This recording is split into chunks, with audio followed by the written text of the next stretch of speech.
looking into what the department and the Bureau were doing and why. The top Republican on the House Judiciary Committee, Congressman Jim Jordan from the great state of Ohio, and John Lee Ratcliffe, who's a former U.S. attorney, former congressman from the great state of Texas, and former director of D&I under President Trump. All right, gentlemen, I mean that. The two most knowledgeable people in terms of contrasting the way the department and the Bureau may treat Republicans versus Democrats. You've got allegations of collusion with Russia, and you have Hillary Clinton and her documents. Jimmy, I will start with you. For those who say gather the facts, gather the evidence, it also matters who's gathering the facts and whether you have confidence in them, right?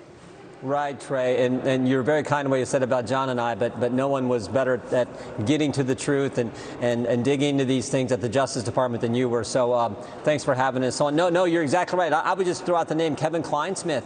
Remember, this is the guy who altered evidence way back in 16 and 17, when they first started spying on President Trump's campaign. We know that because of the Inspector General. God bless his work. So put everything in context. Remember, this is the Justice Department that treated moms and dads as domestic terrorists. This is the administration that's going to unleash 87,000 IRS agents to harass American taxpayers and American families. And now we know this is the administration that raided the home of the former president of the United States and likely Republican presidential candidate in 2024. So these are... Sometimes I just step back and say, I cannot believe this kind of stuff is going on in the greatest country ever. And it's, I know, shocking to all of us and a concern. Certainly, I heard it from our constituents over this past week as I was traveling around the district. They don't know what to believe. They're so nervous and so scared by what they've seen. Johnny, I listened to you depose Jim Comey, FBI agents, prosecutors. You were a former federal prosecutor. When you reflect on how they handled Secretary Clinton's case, do you see differences in the way the feds treated her versus the way they treated President Trump?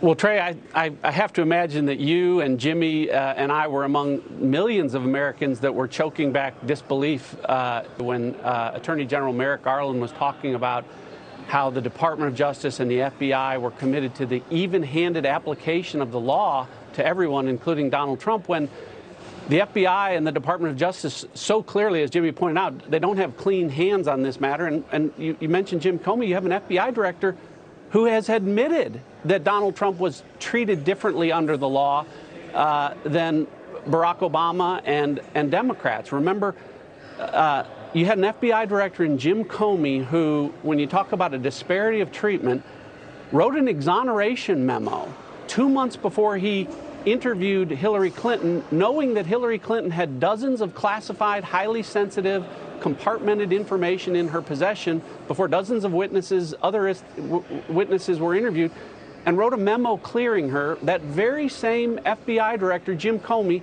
on his book tour admitted, I did things to Donald Trump that I never did to Barack Obama or would have tried. So think about that. An FBI director who's admitting, I applied the law unevenly. I applied my authorities unevenly because it was Donald Trump and Republicans.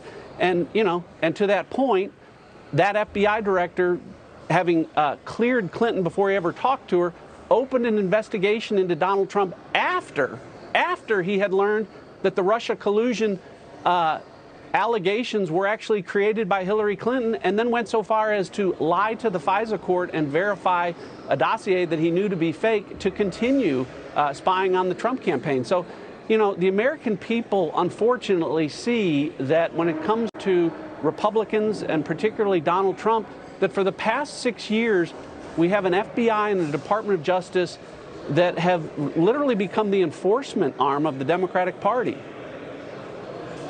All right, Jimmy, I want you to imagine if the FBI agent investigating Hunter Biden was as biased against him as Peter Strzok was against Donald Trump. What do you think Politico's reaction would be to that? What would the D.C. media's reaction be if the Bureau agent was as biased against Hunter Biden as Peter Strzok was against Donald Trump? there would be no other news that you would see. I mean, we all know the answer to that question.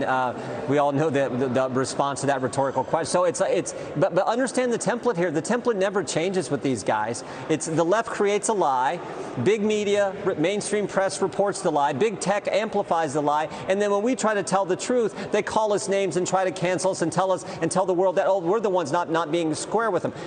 So the country, though, the good news is they figured it out, and I'll tell you who else has figured it out, Trey. And you and John, with your background in law enforcement, appreciate this. 14 FBI agents have come to our office as whistleblowers, and they are good people. There are lots of good people in the FBI. It's the top that's the problem. But some of these good agents are coming to us telling us this is baloney what's going on, the political nature now of the Justice Department. God bless them for doing it, coming and talking to us about the school board issue, about a whole host of issues. I mean, it's becoming a well-worn trail of agents who say this has got to stop. And thank goodness for them, and thank goodness that the American people recognizes it, and I believe they're going to make a big change on November 8th.